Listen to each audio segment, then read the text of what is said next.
Hello everyone, welcome to my channel. मैं हूं आपकी होस्ट रश्मि। मॉनसून का सीज़न शुरू हो गया है और इस समय मैं एक यूनिक सब्जी लगाने जा रही हूं जो आप इस वक्त भी मॉनसून के शुरू होने पे अगर लगाएंगे तो बहुत अच्छा उसमें रिजल्ट देखने को मिलता है।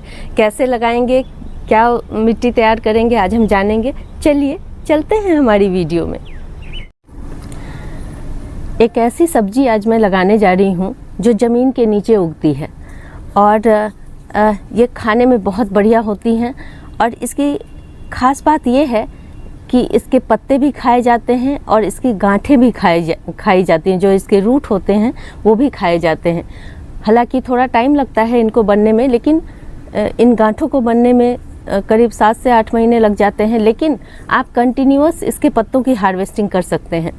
और एक और ख़ास बात इसकी ये है कि इसकी पत्तियां दिखने में बेहद खूबसूरत होती हैं और काफ़ी बड़ी बड़ी होती हैं। तो आपका मल्टीपर्पज़ ये आपके गार्डन में मल्टीपर्पज़ काम करेगा। जड़ें भी खाई जाएंगी, पत्तियां भी खाई जाएंगी और सुंदर भी लगेगा। डेकोरेटिव पर्पज़ से भी आप इसे लगा सकते हैं। कैसे लगाना है वो आज जानेंगे, मिट्टी कैसी बनानी है वो भी जानेंगे। और इस चीज़ को आप ज़रूर लगाएं। और इसका नाम अरबी है और इसे दूसरी जगहों पे टाड़ो भी बोला जाता है। तो उसके अलावा इसमें न्यूट्रिशन वैल्यू भी बहुत ज़्यादा है। तो इतने सारे जिन चीज़ों में इतने सारे गुण होते हैं तो उसे हमें ज़रूर लगाना चाहिए। और ये आपकी सब्जी मंडी में इजीली अवेलेबल है, तो आप इसे लाएं। और इस समय बहुत अच्छा मौसम है। हालांकि ये स्प्रिंग के सीज़न में भी लग जाती हैं, लेकिन बारिश में अगर लगाएंगे तो बहुत जल्दी ग्रो होगी और कम मेहनत करनी पड़ेगी। तो इस वक्त देखें किस तरह का पॉट इसके लिए मैंने सेलेक्ट किया है। इसकी मिट्टी बहुत रिच बनाई जाती है क्योंकि पत्ते काफ़ी बड़े बड़े होते हैं, न्यूट्रिएंट की ज़रूरत पड़ती है और लगातार हम उसकी हार्वेस्टिंग भी करते रहते हैं। और ये जो गांठ है इसको बनने में भी काफ़ी न्यूट्रिएंट की ज़रूरत पड़ती है। तो क्यों ना हम शुरू में ही मिट्टी इतनी रिच बनाएं कि हमें बार बार किसी चीज़ की ज़रूरत ना पड़े। बाद में सिर्फ लिक्विड फर्टिलाइज़र डालने से ही आपका काम चलता रहेगा, तो कोई परेशानी नहीं है। यहाँ देखें, ये पॉट ये एक रेक्टेंगल मेरा पॉट है, ये मैंने सेलेक्ट किया है। इसमें काफ़ी अच्छी मिट्टी आती है। अगर आप लोगों के पास इस तरह के पॉट ना हो तो आप कोई ग्रो बैग इस्तेमाल कर सकते हैं, या गमले में अगर लगाना है। मेरे कहने का मतलब है कि गहराई बहुत ज़्यादा ना लें, इसका सरफेस एरिया बड़ा होना चाहिए। हालांकि ये थोड़े और चौड़े होते तो और बढ़िया होता, लेकिन आप ग्रो बैग में अगर इसे लगाते हैं तो आपको और बेहतर रिजल्ट मिलेंगे। आप तकरीबन 18 इंच का ग्रो बैग इस्तेमाल करें, 18 बाई 18 का ग्रो बैग, या इससे बड़ा भी ले सकते हैं जिसका सरफेस एरिया बड़ा हो तो वो भी चलेगा। तो कैसे लगाना है वो जानेंगे। सबसे पहले मिट्टी कैसे इसकी रिच बनाई जाए। और चूँकि बारिश का टाइम है, कंटिन्यूस बारिश होती है, तो आपको मिट्टी में कुछ ऐसी चीज़ें मिलानी बहुत ज़रूरी हैं जो हम जनरली अवॉइड करते हैं। नहीं भी मिलाया तो कोई बात नहीं, लेकिन यहाँ देखें, ये मेरे गार्डन की सॉइल है। आप लोग इसमें 20% तक सैंड मिला लें। चूँकि मैं गार्डन की सॉइल इस्तेमाल करती हूँ जिसमें पहले से ही प्रिपरेशन के टाइम पे ही मैंने अच्छे से इसमें सैंड मिलाया हुआ है, इसलिए ज़्यादा सैंड भी नहीं रखना चाहिए। क्योंकि सैंड ज़्यादा रखेंगे तो मिट्टी बहुत ज़्यादा पोरस हो जाएगी और पानी को होल्ड नहीं कर पाएगी। तो ऐसा भी नहीं करना है, हमें सब कुछ बैलेंस वे में करना है। तो देखें, इस मिट्टी में चूँकि मैंने ये 4-5 दिन पहले ही ये मिट्टी तैयार करके रखी हुई है, लेकिन मुझे आप लोगों को इसमें दिखाना है और मिट्टी की ज़रूरत होगी, इसलिए मैं यहाँ पे देखें इस तरह से मैं मिट्टी तैयार कर रही हूँ। तो इसमें हमें सबसे पहले आप 50% तक वर्मी कंपोस्ट इसमें मिलाएं, क्योंकि मिट्टी हमें न्यूट्रिशन से रिच बनानी है। तो वर्मी कंपोस्ट या फिर आपके पास सड़ी हुई गोबर की खाद हो तो वो भी चलेगा। देखें, मार्केट में इस तरह से वर्मी कंपोस्ट मिल जाते हैं। इसको एक बार ला करके रख लें 2-3 पैकेट, तो आपको बहुत राहत मिलेगी। और किचन वेस्ट कंपोस्ट तो आप लोग बनाते ही हैं, लेकिन अभी बरसात के टाइम में जब हम इनिशियल ये मिट्टी बना रहे हैं तो ये वर्मी कंपोस्ट बारिश के दिनों के लिए बहुत बढ़िया है। तो यहाँ देखें, अंदाजे से तकरीबन 50% के करीब मैं इसमें मिलाऊंगी। बहुत बढ़िया ये कंपोस्ट बना हुआ है।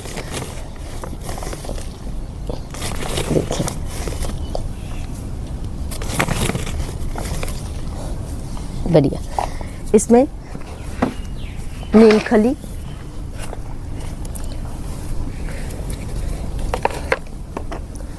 खली, चूँकि देखें ये गांठ वाली कोई भी सब्जी जब हम लगाते हैं इस तरह से, चाहे आलू हो या फिर इस तरह के ये टैरो हों, इन सब सब्जियों के बारिश में गलने के चांस बहुत रहते हैं, इसलिए हमें इसमें नीम खली और फंगीसाइड मिलाना बहुत ज़रूरी है। तो देखें तकरीबन 1 से 2 मुट्ठी नीम खली, क्योंकि गर्मी का सीज़न अब तकरीबन गर्मी तो निकल गई है, बहुत ज़्यादा धूप नहीं होती है, तो हम नीम खली भी अच्छे से मिला सकते हैं।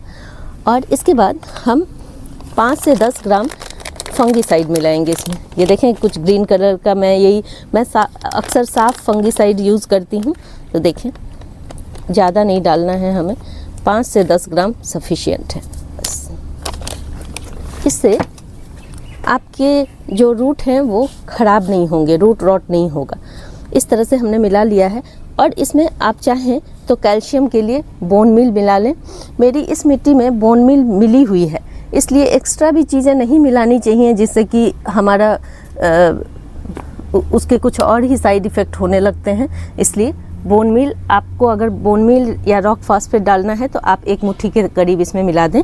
चूँकि हमारे सब सब्जी को इतने न्यूट्रिएंट की ज़रूरत नहीं होती है, हिसाब से डालना होता है कि किस तरह से उनका साइज होता है, किस तरह से, जैसे हम पंपकिन लगाते हैं, बेल वाली सब्जियां लगाते हैं, तो उन सब में भी हमें अच्छे न्यूट्रिएंट की ज़रूरत पड़ती है। तो इसी तरह से और कुछ वेजिटेबल जो हम ग्रो करते हैं, जैसे लीफी वेजिटेबल, तो उसमें हम हल्के फुल्के इस तरह से नाइट्रोजन रिच वर्मी कंपोस्ट से ही हमारा काम चल जाता है। तो देखना पड़ता है कि किस सब्जी को किस तरह की मिट्टी, कितने रिच मिट्टी चाहिए, तो उसी अकॉर्डिंग आपको मिट्टी बनानी है। तो ये मिट्टी हमने बना ली है, इसे अब अच्छे से मिक्स कर देंगे। आप देख सकते हैं ये गार्डन की मेरी मिट्टी कितनी बढ़िया है। इसमें कुछ, ये देखें, कुछ गार्डन वेस्ट भी मिले हुए थे मेरे, ये देखें, जो पूरी तरह से अब डिकम्पोज हो गए हैं। तो ये देखें, अच्छे से मिक्स कर लेंगे। इसके बाद इसे कितने इंच की गहराई में लगाना है वो बहुत ज़रूरी। अच्छा, एक इम्पॉर्टेंट चीज़ तो मैं भूल ही गई। ये देखें, अगर आप लोगों के पास लकड़ी की राख है तो इस वक्त ज़रूर मिलाएं, लेकिन लकड़ी की राख चूँकि मिट्टी को आप अगर ज़्यादा मिलाएंगे तो अल्कलाइन कर देगी, जिससे न्यूट्रिएंट का जो न्यूट्रिएंट एब्जॉर्ब करती हैं रूट, वो एब्जॉर्प्शन रुक जाता है। तो आपको लकड़ी की राख सावधानी से यूज़ करना है और कम अमाउंट में यूज़ करना है। देखें, बस मैं इतना ही ले रही हूँ इस तरह से। इसके 2 फ़ायदे हैं, एक तो कीड़े मकोड़े आपकी मिट्टी से भाग जाएंगे, और दूसरा ये पोटेशियम का रिच सोर्स है। इस तरह की जब हम सब्जियां लगाते हैं तो उसमें पोटेशियम की मात्रा बहुत अच्छी होनी चाहिए, और लकड़ी की राख में जितने सारे मैग्नीशियम हैं, कैल्शियम हैं, ये सब इसमें भर के पाए जाते हैं। तो इसलिए लकड़ी की राख को अपने पास ज़रूर रखें। और लकड़ी की राख में भी आप उपले की राख इस्तेमाल कर सकते हैं, प्योर लकड़ी की राख इस्तेमाल कर सकते हैं। इसके अलावा किसी भी तरह के, जैसे पॉलीथीन जला हुआ है उसमें, या किसी भी तरह के और चीज़ें मिली हुई हैं, उनको अवॉइड करें। आपको कोयले की राख का इस्तेमाल नहीं करना है। तो इन चीज़ों से हमारी जो ये मिट्टी है ये एकदम परफेक्ट बन के तैयार हुई है।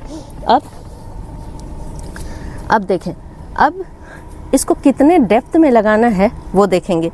इतने बड़े पॉट में मैं सिर्फ 4 गांठें लगाऊंगी, तो इसका भी आपको ध्यान रखना। ऐसा नहीं कि ढेर सारे आपने लगा दिए तो वो जो नीचे ट्यूबर है वो डेवलप बहुत स्लो मोशन में होगा और बहुत कंजस्टेड होने की वजह से उसका साइज़ नहीं बढ़ेगा। इसलिए ये अंदाज़ा रखना भी बहुत ज़रूरी है। आप तकरीबन 7 से 8 इंच का गैप रखें अगर आपके पास स्पेस है तो। मैं इस पूरे, मेरा हालांकि इसमें बहुत अच्छी मिट्टी आती है इस पॉट में, तो इसमें सिर्फ 4 लगाने जा रही हूँ, ये देखें। और लगाना कितने डेप्थ में है तो तकरीबन 3 इंच के डेप्थ में आपको लगाना है। देखें, बहुत काफ़ी मोटा है ये, तो 3 इंच के डेप्थ में लगाना है। और कहीं कहीं पे तो जब आप अभी मार्केट में जाएंगे तो आपको इसमें आई बने होते हैं, ये देखें। आपको यहाँ ग्रीन पार्ट भी दिख रहा होगा, यहाँ से भी निकलते हैं। और ये छोटे छोटे उभरे हुए पार्ट दिख रहे होंगे, यहाँ से भी यहाँ से भी स्प्राउट शुरू होता है। तो अगर आपको समझ में नहीं आया कि किस तरह से इसे लगाना है तो बस इसे यूँ लिटा के लगा दें, इस तरह से लंबाई में रख करके लगा दें, ऊपर नीचे का कोई दिक्कत ही नहीं रह जाएगा। देखें अब 3 इंच, अभी बारिश हुई थी, देखें मिट्टी कितनी गीली है। देखें तकरीबन 3 इंच के करीब मैंने ये गड्ढा कर लिया है। इसको इस तरह से लिटा देना है इसमें। ये देखें करीब इस तरह से इन चारों के लिए मैं गड्ढा बना लेती हूँ। देखें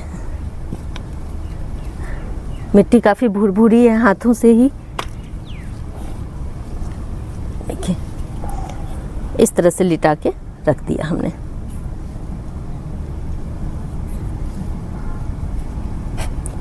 बस 10 दिनों में इसमें स्प्राउट शुरू हो जाएगा और हमारा प्लांट बढ़ने लगेगा। इसकी जब जो लीफ होती हैं काफ़ी चौड़ी चौड़ी होती हैं, तो जैसे जैसे लीफ बड़ी होती जाएं आप साइड साइड से उसे हार्वेस्ट करना शुरू कर दें। तो ये थ्रू आउट आपको, जब तक ये नीचे ट्यूबर नहीं बन जाता, थ्रू आउट 6 से 7 महीने तक आपको ये खाने को मिलती रहेंगी। इसके पत्ते बहुत स्वादिष्ट होते हैं खाने में। तो आप इस तरह से, और देखें ये जो मिट्टी मैंने तैयार की है ये इसके ऊपर मैं डाल दूंगी। ये इस तरह से